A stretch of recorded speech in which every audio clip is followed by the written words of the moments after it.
Hello, welcome to Secure Talk, your trusted source of information on the latest threats, trends, tools, and technology related to cybersecurity and compliance. Hello, everybody. Welcome to Secure Talk. My name is Mark Schreiner, and I'll be your host for this episode of Secure Talk. Today, we're going to be talking with Moshe Zioni, who is the VP of Security Research at Apiiro. And Apiiro is a leader in cloud-native application security. They've just released some research relating to contextual secrets in private repositories, talking about some of the vulnerabilities and issues with private repositories versus public repositories. We're going to talk to Moshe about that and some other topics. But first, as always, we want to welcome Moshe. Moshe, how are you doing today? I'm fine. Thank you very much for having me, Mark. It's my pleasure.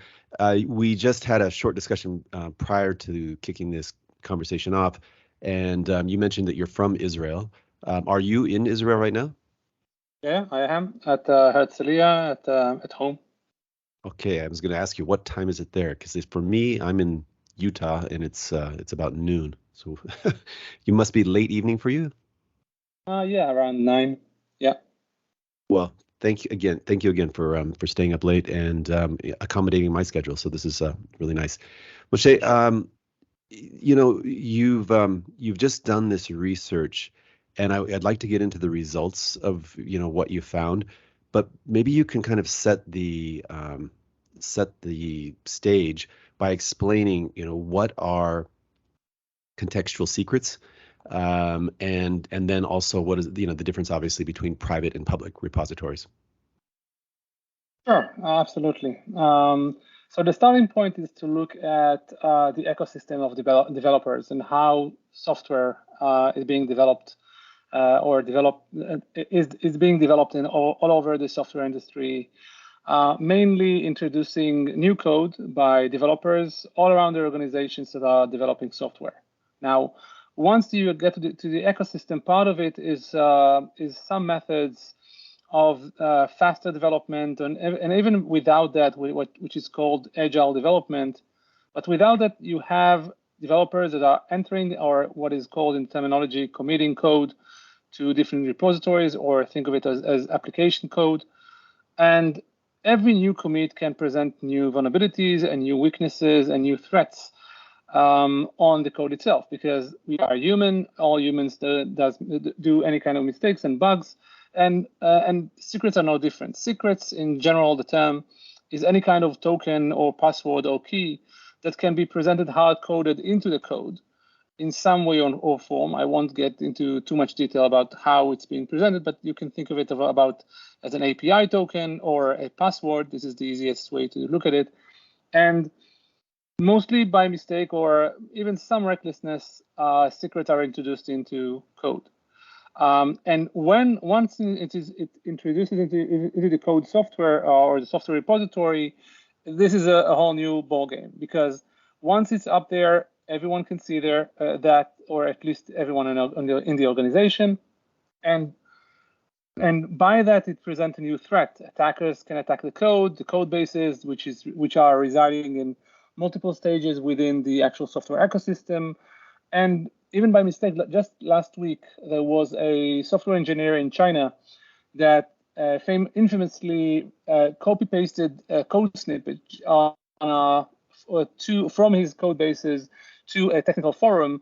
And in this code snippet, which was very small, like maybe 10 lines of code, one of those 10 lines were including the hard-coded token of an API, a service that this company uses, or specifically some municipality within China, which led to a whole plethora of attacks on these kind of services and specific service that he introduced, and utilizing this secret, which led to a huge leak of information of Chinese in China, personal information, I think also credit card information and transactions, which was less than of course less than perfect for those kind of individuals that weren't part of this kind of engagement. And all of this because of a very small mistake by an engineer that just wanted to get some help on his code snippet from a forum. So before you go much further, can I ask then, not being a coder myself, is a best practice to not include any hard-coded secrets in your code when you're publishing it to a repository? And if so, how do you get around that? I mean, if you're looking at from app security or secure DevOps, what's the best practice there? That's a great question. To really understand it the simple answer to your question is yes. Hard-coded secrets should alert you that there is some way of doing it better. But first of all, not all secrets are equal. Some of them can be audited. Let's say you have to use this kind of secret code, but the secret is not that important because it doesn't give you any kind of power. Or maybe you accept the risk of having this secret. But this is not the majority. The majority of secrets can be very harmful for you once utilized by an adversary. And the way around it, to your question, is to use a much more secure way of transmitting this kind of secrets over the line or in storage by utilizing some other technologies like what is called vaults, which is a technology that lets you use this kind of secrets, but without presenting them into the code, but to use some kind of some other instrument within the environment that can secure the actual secrets way better than the code can. And by that, you present a level of security to those kind of secrets. I hope that this answers your question pretty on the shortest answer I can get. Absolutely. So, okay, so going back then to the research, why don't you continue on? I mean, you kind of explained what secrets are and, why it's important to obviously protect them. And it's probably not a good idea to start publishing snippets of code in public forums asking for help if you've got some kind of hard-coded secret in it. But why don't you continue on with the findings of your research? So the research we focused on the research on organizations. We are very interested to know how developers behave and how code behaves. There is some kind of evolution of code, and we believe elucidate upon some research that we are going to do. So we focus on organizations, meaning that most organizations keeping their actual repository secret. But this is an obscurity or what is called security by obscurity. Once you have this code committed, it's up there, it's journaled somewhere. The actual Git servers, which are the ones that are keeping track of all of those code snippets going into the software, they never forget unless you actually delete some data. But it's very, very rare to see Git servers being deleted, even for this kind of remediation. So in any case, we've been focusing our lasers on different organizations and around 2 million commits from all of those organizations altogether over multiple years. And by that, we received a lot of information of how secrets are behaving or how developers introducing secrets into code that is called private repositories. That it's not intended to be shown to the world, but of course, any kind of internal threat, and there are a lot of internal threats to organizations, can look at this code pretty easily, usually, which is way different than other reports that we've seen, that we've been focusing very, very heavily on open source code, meaning public repositories. Think GitHub, for example, which you have, there is a visibility layer for GitHub for the public repositories, and there are many repositories that are actually private that you won't see unless you are part of an organization that is related and you have this kind of permissions to look at those private repositories. And this is why it's interesting. We believe and proved, by the way, that these kind of private repositories, because of this security by obscurity belief and some, as I said, developers that are using this kind of code snippets as well, and entering those kind of commits into the system will be much different in terms of patterns than what we see in open source software and open source repositories. Well, I'm looking at some of the findings of your research. It says, one of the findings was that 8 times the number of exposed secrets in private repositories than public repositories. You kind of explained one of the issues with private repositories, but let's look at the other side. why are public repositories or open source repositories more secure? I won't use the word more secure, but they are less prone to see secrets than in private repositories. There are a lot of you sound like my attorney. That's very good. I wasn't trying to be evasive. I'm saying, or legislative to any level. I'm saying this is because open source public repositories have their own problems. But secrets, as we showed in the research, is much bigger of a problem in private repositories. So, but on the contrary, private repositories are usually much more audited and monitored by professionals, and not just by the public eyes that are looking at public source repositories. And there are much more public source repositories that are just up there for no good reason. There is very low maintenance. No one is looking at them. Maybe it's not. Maybe it's some tests. Maybe it's some project for the university. So there are many other. The distribution of I would say important repositories on open source is much less severe than on private repositories that are usually very important to organization and contain high impact to the actual organizations once they are released or exposed to the public. And one of them, as said, are the secrets that, as you've quoted correctly, there are 8 times more exposed secrets on private repositories that we've seen on public ones. Sorry, and I'm still not understanding though what makes public repositories better at or less likely to expose secrets. Oh, so there are maybe 2 explanations to this kind of phenomena. One is the technological explanation, and the second one is the psychological explanation.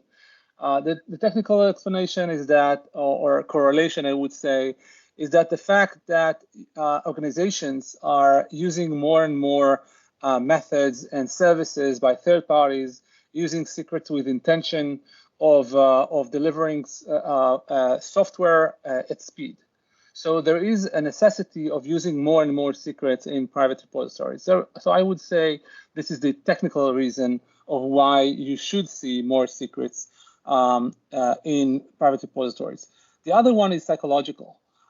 If you are developing software for an organization, you wouldn't think to yourself that someone else outside of the organization is going to see that. So you have this kind of false belief that because it's private, you can be much more lax with I won't say security practices, but to be a bit more reckless about using this kind of efforts.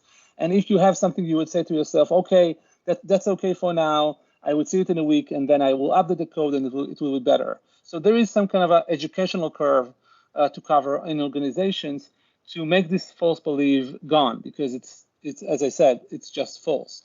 We have multiple sightings of that.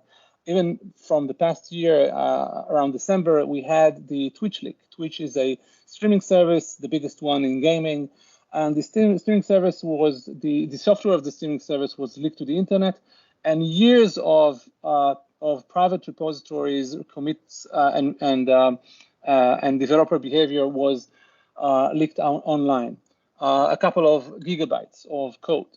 And now on this, you will also see this is kind of some kind of a pattern. Someone will put something there and will say in a week, in a few days, I will update. But as I said, Git never forgets. So because it was delivered in the Git method, you can see this kind of transaction over time, and you can see those secrets. Even if someone said to themselves, "It's okay, we'll fix that. This is something that is just an intermediate solution, and now we are going to present it, and maybe they will present it, maybe not." So this is the psychological part of the why or correlation to this kind of phenomena. Excellent. And again, I'm a little slow on the uptake, but if I'm hearing you correctly, essentially, there are probably more secrets in private repositories because people feel that they are safer than public repositories. So they're more likelihood to post these secrets. And so the number that there are 8 times the number of exposed secrets could also imply that there's just 8 times the number, or whatever the times the number of secrets in private repositories. Am I getting that correctly? Yeah, absolutely. Exactly that. Okay. So let's go back now and let's just say that you're advising a dev team, okay, on security, and specifically on this topic in terms of secrets. What are you going to advise them? They say, hey, we're using a private repository. Obviously, they know that there are public repositories out there, but like, what kind of conversation are you going to have with them in terms of, either you're going to stick with the private and here's some things that you should do, or you should look at a different solution? What's the conversation you would have with them? I think that's, again, a very good question. It's important to start with the basics. And the basics, in my opinion, are twofold. One is the case of education. Many developers, as we also showed on the report, much more of those secrets were exposed by the new guy. Some developers that have been on with the organization just for a few months, maybe it's a seasoned engineer, but they moved to this new project just recently, and they are less aware of the surrounding and the education needed for this kind of development. So first of all, in terms of education, I would say to acknowledge the secrets problem and why it's such a problem, and what can be seen as something very mundane can be very, very dangerous. The implications of several secrets, maybe scenarios, and maybe some history about that. So the education part is very, very important, to be educated about what are secrets, what secrets are, and what kind of impact of those kind of secrets in code can influence, can project on the industry, on the organization, and even sometimes on the individual. So this is one. The second one is to acknowledge what kind of solutions there are, because the next question will be, okay, so what am I doing now? I have to use those secrets somehow, but I understand that I can't commit those secrets into code. So you have to pay time for the solution itself. And the solution, as I said before, is using other technologies in order to encapsulate and encrypt the actual secrets within a boundary that won't be visible into the code itself, not for someone with a pair of eyes, but will need some kind of advanced technology like vaults and like encryption schemes presented into the code, so it won't be visible as a hard-coded token. I hope that makes sense. Absolutely. And, it's funny because when we look at the biggest threat vector, just broadly speaking, related to cybersecurity, it's the human element, right? And, when we talk about business email compromise, any kind of phishing campaign, it's the weak link is always, people. But I'd always kind of sometimes, obviously wrongly, but assumed that the higher up the food chain in terms of the up the development chain, that these solutions would be more technical. But education, it's creating awareness, regardless of where you're at in the organization, where you're at in the supply chain. Even if you're just writing code, as is the case of the Chinese developer that you mentioned earlier, who inadvertently, he was looking for some help, posted some code on a public repository or a forum, and didn't think about the secrets there, right? And obviously, if somebody had spoken to him before and saying, hey, you can do this, you can ask for help, but you got to make sure you're not posting these secrets. And so I think that's hugely important. And then of course there is a technology piece as well, but they both go hand in hand. Awesome. Let me jump tracks here for a second. Can you tell us a little bit about what Apiiro does? Yeah, sure. So Apiiro, we are a startup. We are focusing on application security and cloud native applications all along the supply chain of the secure development lifecycle. Now, this is a very big term, and I'm going to just split it up a bit for understanding what it means. So this is a new realm of agile development and cloud native development. And by that, we see a rapid change in the way software is being written. And by that, there are multiple ways of developing the software, and also we see an increase of using dependencies, using other services, third parties, and this kind of development lifecycle is something that is changing every day. Now, the solution, the thing we are trying to solve, and solving to the best extent I know of, is the way that developers and application security professionals can have better visibility about what is happening right now in terms of code commits, and also what is happening all along of the actual life cycle, from writing the code into the integration of the code and building of the code into the deployment itself. And altogether, through this kind of life cycle, you would see multiple problems that we are solving. Like, for example, application security professionals are sparse. We don't see them. We don't have too many of them into organizations. The latest report showed for the best organizations have maybe 200 to 1 ratio from engineers to application security professionals. That mean basically that professionals are overwhelmed. Abstract professionals are overwhelmed by the number of commits of code by developers, and all of those tasks that we just discussed, education and technological awareness, is being on the shoulders of those kind of professionals to be delivering. And of course, this is impossible. No one can look at all of those commits all the time and review them. There is a security code review processes just being omitted because there are not enough capacity to do so.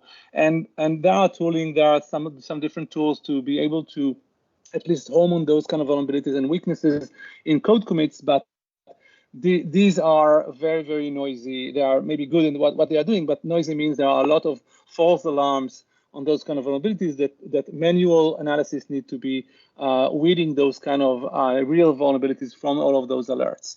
Now, to combat that, we have this kind of contextual engine that understands code, understands developers, and we can contextually enhance this kind of code snippets. And by this kind of enhancements, it's very, very easy to see in a single pane of glass what kind of risks the commits are having, and by that have a prioritized list of what to go through, and of course automate all of those kind of instances and workflows very easily within the same solution. So all of that together is Apiiro. We are here to defend cloud native application security lifecycle throughout the supply chain by those kind of interjections, if it's by the actual commits and what is called PRs, by the repository monitoring, by the supply chain itself, dependencies, if this is the observability of different inventory items within the code, because as I said, we are parsing the code, we are understanding it, so we can build a whole map of the application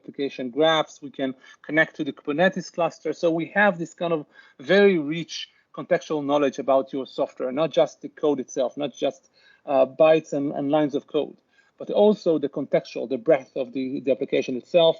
And by that, we are encompassing all of those insights into one system.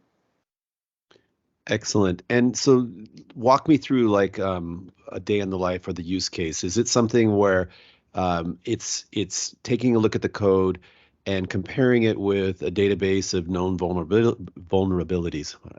I think I can say that correctly. Or is it something that's powered by some type of AI that, how does that actually work? And does it work only when I'm committing the code, or can it work while I'm actually creating the code? So multiple questions. I'll try not to forget some of them. So please excuse me if I am. Just remind me of some parts of it. So let's start at the beginning of your question. First of all, the actual way we are doing that is that you've mentioned like known vulnerabilities, which is, I would say, this is the easy part, because known vulnerabilities, it's very easy to detect many times. Sometimes it's a bit more tricky, but in general, known vulnerabilities, we have this kind of information as well, as we are adding context to those kind of code snippets and dependencies and understanding how the code behaves, and by the application graph itself. So yes, we are doing that, but on top of that, we are also understanding how the different components that you actually wrote are behaving by themselves or interchangeably, or maybe some kind of interactions between them. So we are actually parsing not only the code, but also the application, meaning that we are not looking just at the file itself, but we are connecting those dots to create an application graph. And by this graph, we understand once something is changed, we are understanding what is the impact of this kind of change. And we can present to you with insights what are the different things that have been touched and what kind of material changes have been going through this kind of commits or PRs, and or maybe on the repository itself, maybe some history of the repository. So, and by that, we can understand not only the known ones, but also the unknowns. A classic example of that, but that by this kind of parsing, I just say it very, very swiftly before, but the actual way that you can right now with Apiiro observe your inventory of code and understand what kind of APIs, for example, are running on your code, what kind of dependencies your code is dependent upon, what kind of clusters you have, all of that together. It's something that I've never seen before, nowhere. Especially on the observability part, the big question of organizations today, one of them is, tell me about my APIs. I don't know about all of my APIs. I don't have one map that shows me what kind of APIs I'm exposing to the internet right now. And this is you would be maybe surprised to see that this is a very difficult challenge to say what are the known unknowns for me. The known unknowns usually for organizations is APIs that they don't have a full map of, mainly because the way that software are being developed over the past years, that our microservices are being introduced more and more into code, and someone in the organization can add a microservice in a second, you won't be noticing it because it's very, very hard to track. And the way we are presenting that is unique by that we are parsing the code, we understand the APIs, we understand how code is being written, this kind of frameworks and this kind of protocols, and we actually engineer our way in and have this kind of breadth of knowledge about your application much more than any other person, architect, or software that you have right now. Awesome. Let me ask you, so if somebody's using your tool set or your platform, when I say somebody, an organization, is this just, something that your application security engineer is gonna, monitor on a day-to-day basis, or is this something that goes enterprise-wide for all developers, or, walk me through the kind of like day-to-day usage. And what I'm saying is there like a dashboard that, because what the picture that I'm getting is, I'm going to get this signal, I'm going to get alerts, I'm going to get, I understand how, what APIs have we already exposed, and all that information, where does it sit? Does it sit for, on one person's dashboard, or is this something that, anybody on the dev team can monitor? How does that work? So there are multiple ways. I will try to simplify the workflow, maybe to take some very, very common use cases that we see. So first of all, yes, this is a dashboard. You can connect to the system and can select dashboards. And by the way, this is the homepage for you. The dashboard itself will give you a high level look at your organization and applications and risks that you have right now and even trending over time. But there are multiple ways to use the system wisely. When I say wisely is, first of all, automatically. So you won't be needing this kind of one dashboard. The dashboard is very, very useful, but sometimes you would like to communicate something very, very fast. So we are connected to your ticketing system. We are connected to any kind of instant messaging system, to name a few, like Slack, Teams, etc. This is very, very common to see in software development. And of course, ticketing system is no different. Everyone has some kind of a ticketing system, at least one ticketing system in use. And as I said, instant messaging systems and other security tools that you are using. So we intend to have all of this information in one place, so you'll be able to view all of this information in the dashboards that we have, and you can travel to application groups. You can travel to the maps that we have, to the clusters that you have, to the inventories. But this is one way of using the system. So this is the use case, I would say, for a high level view for maybe a CISO, a security officer that would like to have a higher level view of the organization state in terms of security. The other part is to utilize the system. This is the second use case, to utilize the system in order to actually tackle those kind of risks. So you can view the risks in many multiple ways. You can think of a table, but there are different visualizations that best fit the use case that you have. And by that, you are looking at you are filtering and have this kind of cross sections of different risks and maybe applications that you would like to focus on, and to be tackling those kind of risks one by one, or maybe in multiple batches. And it depends on what kind of risks we are batching together and clustering. And you have this kind of very fluid visibility of how to cross-section and filter to your exact view needs. The third one is, as I said, the automations that we are very, very strong on. The automations itself are going to present a new level of interaction with the system and the risks that you have.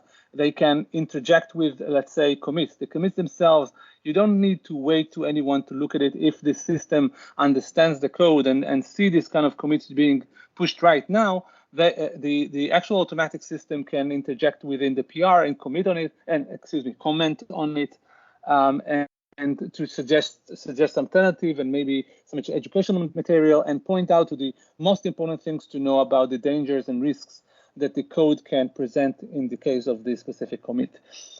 Altogether, the workflows themselves can be very, very smart. It can be sending messages all over instant messaging or email or different and even other ways of communication. It can open up tickets. It can communicate with tickets and interact with it.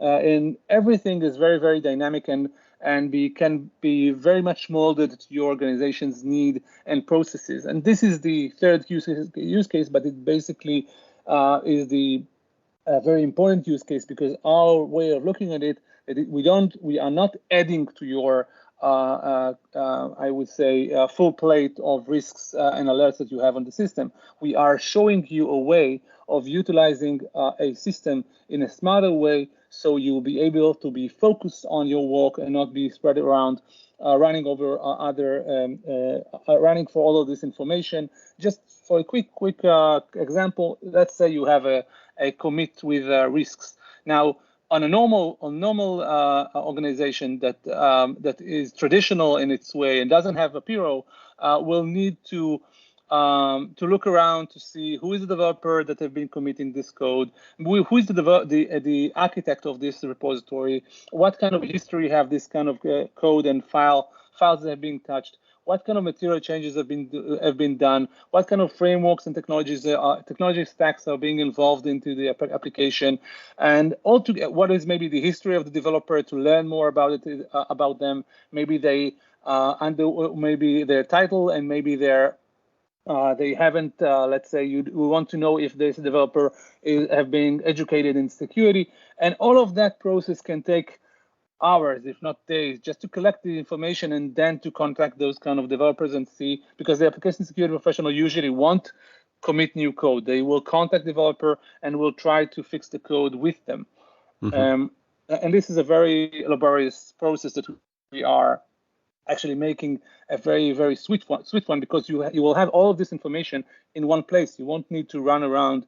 And as you said yourself, we have multiple machine learning and data science algorithms that are in charge of developer behavior analysis, and by that to attach all of those connections in terms of behavior all together, and also in parsing the code itself. So again, you will have this kind of very holistic but very concise way of looking at your risks in one pane, without the pain of looking at tens of thousands of items each time, but looking at one item at a time and understanding the criticality of it, the business impact of it, and how to remediate it very, very swiftly. That's awesome. It's funny because there's a lot of tools out there that help with productivity or optimizing efficiency. And then there are a lot of other tools that focus on enhancing security. And typically the ones that enhance security don't help deliver to the ROI, and the ones that help to optimize efficiency don't help with security. What I'm hearing from you is there's both a cost and time savings here, but also a massive enhancement on the security front. So it would look to me that you're in a great space, and you've got a long runway of opportunity ahead of you. Let me just, because you're the VP of Security Research, let me ask you, where do you go? I mean, because clearly you're a very deep subject matter expert here. Where do you go to keep ahead of what's next? And how do we guide our platform so that it's going to be in the right place for the kind of evolving threat landscape in the concept of application security and development? Wow. So first of all, let me say that you framed it very, very eloquently. I think that this is exactly the way to look at it. The productivity plus security doesn't mean that you need to see security as something that is a burden to you, but you see security as something that is fluent in enabling your business. Now, to your question, what I'm doing is that no different than any other application security professional. First of all, I'm learning from practice. I'm looking at the data, I'm researching the data. We are doing this kind of amazing research on different systems. We have published multiple of those research items, like the Argo CD vulnerability last February, and the secrets report that we have just discussed. So researching this kind of information in novel ways and to look deeper into subjects is a very, very important aspect. The other side of it is that learning from others. There are multiple communities. There are so many practitioners out there that are doing that day in and day out, and are making more than a dent into the world of application security. I'm and the whole research team is in close contact with many communities and many professionals, and part of them are, of course, our customers. That we are engaging in conversation and understanding their pain and understanding what they are doing differently. And sometimes you will be, we are amazed at what kind of progress one person or a team can be doing in an organization because of a very novel way of looking at a problem. And by that, to string it all together, we see those kind of trends. I won't say naturally, because nature is not that gracious with trend setting. And we also know that this kind of tectonic changes that are undergoing the cloud native application security right now are making a very much of a splash, a very big splash into the application security paradigms. And so we are learning a lot from the field. We're learning a lot from our friends and communities that we are in very close contact with. I haven't mentioned, by the way, for example, government and military, together with financial industries and insurance industries and gaming industries, and all of them have the same problem, and they are tackling that very differently, because those kind of industries have their own cadences and behaviors that need to be fitted to their pain. So this is not just an interesting subject, but also a very passionate subject for everyone in these kind of arenas. So this is how we see those kind of trends, and we can foresee where, because what kind of asks there are, and we are there to fix that or to answer those kind of pains. So every time we see someone is talking about something with us, we are trying to connect the dots with other pains that we have seen before, and usually we can see those kind of trends pretty accurately, and to be able to spot them and then to enhance our systems a step before everyone else, so we'll be able to present those kind of solutions before the trend really spikes. Well, I think that's some very helpful information there. You had mentioned a couple times, and I'd asked questions about the research that you've recently done. Is there a formal report or something that's available to the general public? Yeah, of course. All you need to do is to go to apiiro.com. This is APIIRO.com. And you will see under the blog section, you will see all of the blogs and publications that we have. If you are interested in the secrets report or secrets insights report, you will need to go to apiiro.com/secrets-insights-2022, and you will get to the actual report in website form or PDF, whatever you choose. Excellent. And I'll put links to both the website and the report, assuming that I can find it, which I'm pretty confident I can, since you just gave me the URL. But I'll put links in the show notes, okay? Thank you very much. Well, hey, Moshe, I really appreciate your time. For me, it's always challenging talking to somebody who's a deep subject matter expert in an area that I don't have that much experience. But you've explained things in a way that even I could understand. You've shared a lot of really, really valuable and important information. And again, I'm super impressed with the platform that you and Apiiro are developing. I mean, obviously, it seems like a win-win on both sides. So I wish you and the rest of your team an amazing second half of 2022. And thanks again for being on Secure Talk. Thank you very much, Mark. It was a pleasure, and thank you for the compliment. And don't be too modest. You're awesome. Thank you very much. Hello, welcome to Secure Talk, your trusted source of information on the latest threats, trends, tools, and technology related to cybersecurity and compliance.